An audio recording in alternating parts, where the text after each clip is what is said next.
otherwise we will be in dark. So read good books, try to be good children. Okay, and I want to tell you one thing, that is browse your brain instead of browse your mobile. That is the message I have to give.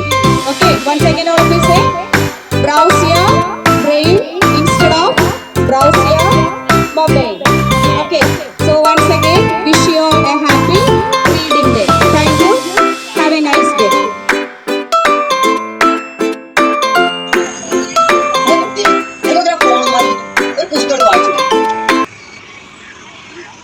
എന്നെ മുത്തശ്ശൻ ഫോണിലൂടെ പഠിക്കുമല്ലേ? മുത്തശ്ശൻ എല്ലാം കാണുന്നുണ്ട്, പഠിക്കുവാന്ന് പേരും അതെനിക്ക് കളിയായപ്പോഴും അച്ഛൻ വിളിക്കട്ടെ പറയുന്നുണ്ടല്ലോ. മുത്തശ്ശൻ ഈ ഫോണിനെ കുറിച്ച് എന്തറിയാം? ഇതിലെല്ലാം ഉണ്ട്, ഇതിലൂടെ ലോകം മുഴുവൻ നമുക്കറിയാം. മുത്തശ്ശനൊന്നും അറിയില്ല, പക്ഷെ ഒന്നറിയാം, അമിതമായാൽ അമൃതും വിഷം. പഠനശേഷം ഒരു കഥയോ കവിതയോ ഒരു പുസ്തകം എടുത്ത് വായിക്കും, കണ്ണ് കേടാനില്ല. അതിന്റെ സുഖമൊന്നും വേറെ കുട്ടിയെ. മുത്തശ്ശനെ കൊണ്ട് തോറ്റി. നോക്കിയ ഈ പുസ്തകങ്ങൾ, നീ ഇത് ഇടയ്ക്കിടയ്ക്ക് എടുത്തു വായിക്കണം. ഞങ്ങൾ വായനയിലൂടെ നേടിയ സ്വർഗം നിങ്ങൾക്കും ആസ്വദിക്കാം. മുത്തശ്ശൻ കുറച്ച് ഞങ്ങൾക്ക്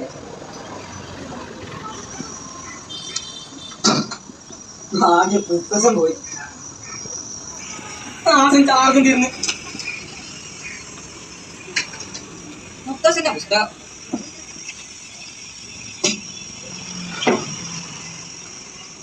നിന്റെ കുട്ടിക്കാലം, രവീന്ദ്രനാഥ് ടാഗോർ.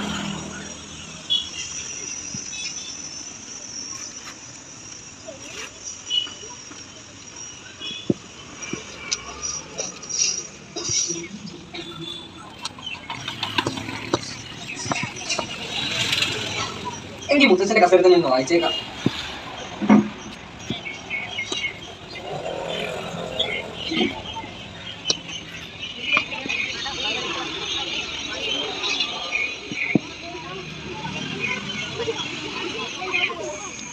എന്താ ഉണ്ണി, പുസ്തകം ഇഷ്ടമായോ?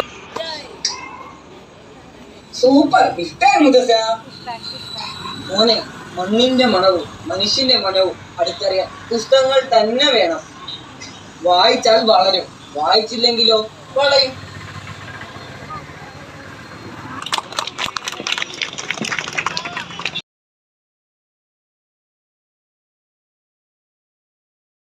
അച്ഛനും അമ്മയും വാക്കെന്നു കേട്ടു ഞാൻ, അക്ഷരപ്പിച്ച നടന്നു നിലാവിലെ നീലവാനം.